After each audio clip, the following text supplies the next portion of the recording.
Hello and welcome to my very first English video. So apologies in advance for any mistakes, grammar mistakes or something similar. And in my very first English video we're gonna take a look at a beautiful ship, the Nordstjernen. It's a former Hurtigruten ship now owned by Westland Classic. The ship is 88.78 meters long, 12.64 meters wide, and it was built already in 1956, which makes it one of the oldest still sailing passenger ships in the world. When the ship was sailing for Hurtigruten on their coastal route, it could take up to 400 passengers. Nowadays, as it is an expedition ship for Hurtigruten expeditions, it will take much less guests on board, around 50 to 100. There are 74 cabins for the guests nowadays, and when the ship was sailing on the coastal route, it was also taking day passengers. That's why it was much more guests back then. And we'll start with one of the most important information in the beginning.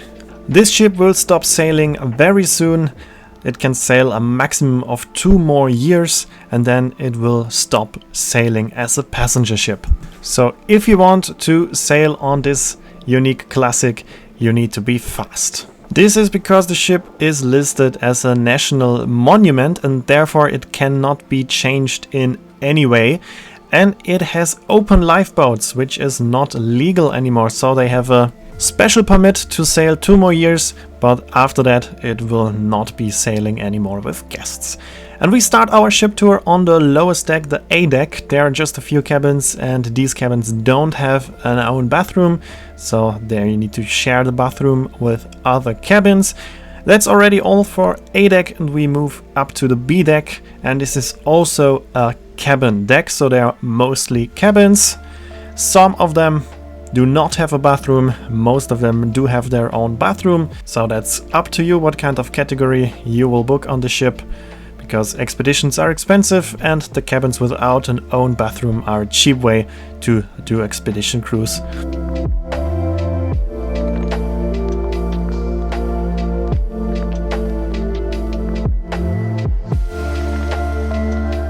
And we will take a look now on the cabin hallway, and here we have one of the public showers.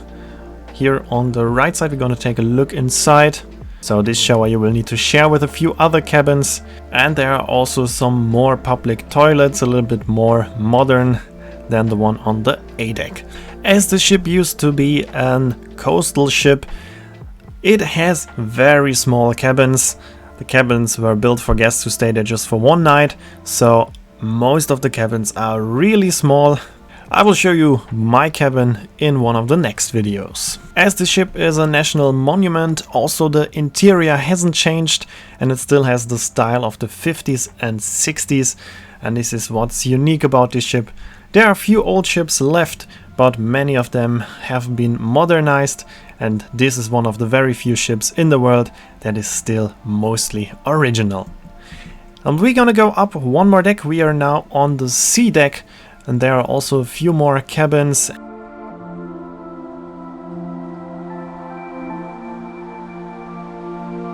And here we have the reception on the right side, and then we have already the first outdoor area. And here we also have the first promenade, and we can go to the front now. As the ship is not sailing on the coastal route anymore, it is not a cruise ship, it is an expedition ship. And something that's common with expedition ships, but absolutely not with cruise ships, is that you can go on the foredeck or on the bow. And that's what we're gonna do now, because here on the Nordstjernen you can do that. You can go on the bow, and it's the perfect location to watch animals when the ship is sailing. Here we can see the big yellow crane, and it was used to transport the luggage and freight and cars on the ship when it was sailing on the coastal route. Nowadays it is used for the tender boats. This ship does not have official zodiacs, but the tender boats are quite similar to zodiac boats, but they are slightly different. So now let's head back to the C deck. We leave the bow and go back to the promenade, and this time we will go all the way to the back, which will not take too much time as it is a very small ship.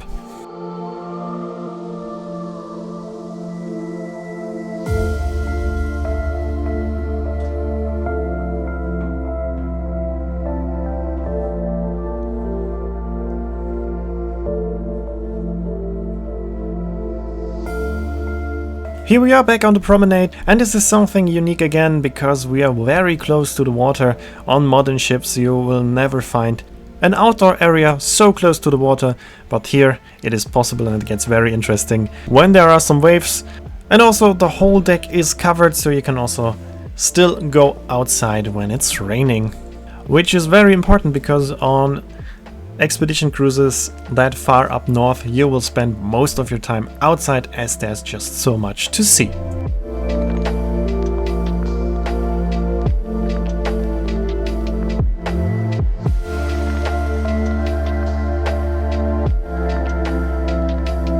So now let's get back inside. We're still on the sea deck, but now we're on the aft of the ship, and here we have some more cabins, some of the more expensive cabins. They are still small, but they have a better location, so they are more expensive, and all cabins on this deck have their own bathroom.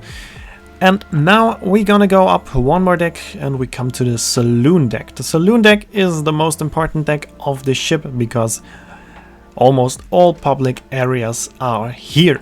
But before we're gonna take a look at the public areas, we're gonna step out again and we come to this beautiful Aft Outdoor Deck. A lot of space to be outside, enjoy the landscape, watch some animals. By the way, the chairs that you can see here, you may not move them because if they scratch the floor, they may not renew it. They cannot change anything to the ship due to it being a national monument, so you may not even move the chairs on this outdoor area. And now we're back inside, and here we have the most important place on the ship. This is the lounge. It is like the heart of the ship. Whenever you will be inside, you will spend most of your time here because very close you can get some free water and coffee, and you're also very close to the outdoor area. If you see something, you're quick outside to take some pictures. Here we have the small bar, that's all of it. It's very small, but it is more than enough because you're here to watch animals, to watch the landscape. You will be outside, you're not here for drinking, so this is more than enough. And as you may know, the drinks in Norway are very expensive anyway.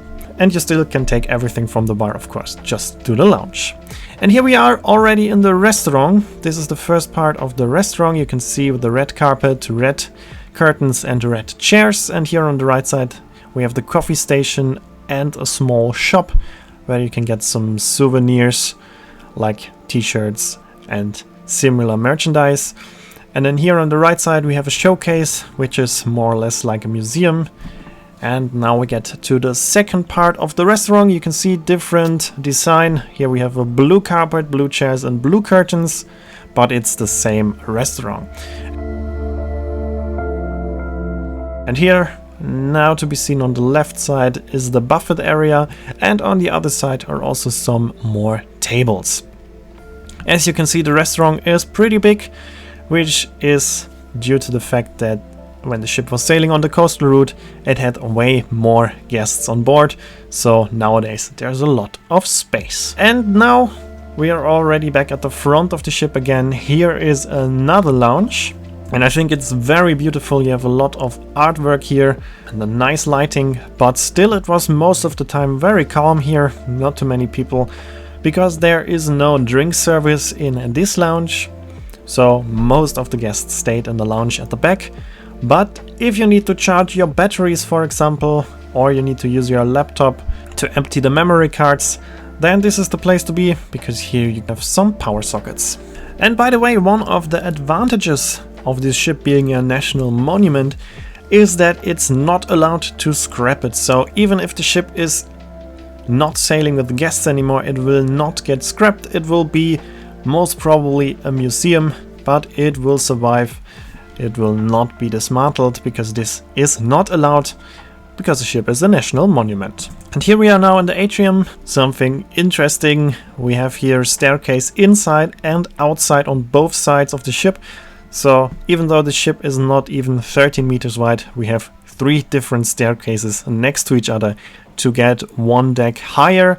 And this is exactly what we're gonna do now. We're gonna go up to the last deck. And this highest deck on the ship, that is of course the sun deck, and we're gonna take a look at it now.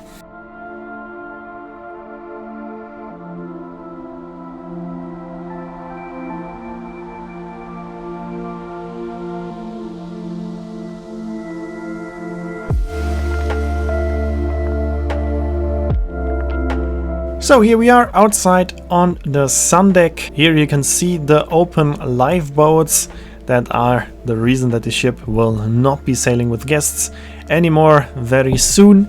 And you can also see this beautiful floor again. It always looks like it's wet, but it's just because it is in a very good condition and they take a lot of care of it. And as you can see, there's also a lot of space here as well, so another big outdoor area. So this is why this ship is perfect for expeditions. And now we are already coming slowly to an end of our ship tour, and we end on a special place. Again, a place that is not accessible on most cruise ships, but on some expedition ships, because we're now going to the bridge. We cannot go inside, but we can go on the wing of the bridge.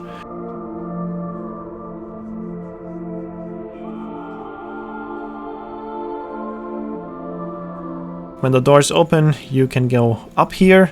If there's some maneuvering, this area will be closed, but most of the time you can go there and enjoy the same view that the captain has. And that's already it for our ship tour. I hope you enjoyed it. I hope you liked my first English video, and if the feedback is not too bad, there will be more. And here you can also see when my next video is planned and the name of the music. And I really hope you enjoyed this video, and if you did, I would be very grateful for some likes, subscribes, or if you share the video link. That's it now for this video, and I hope to see you next time.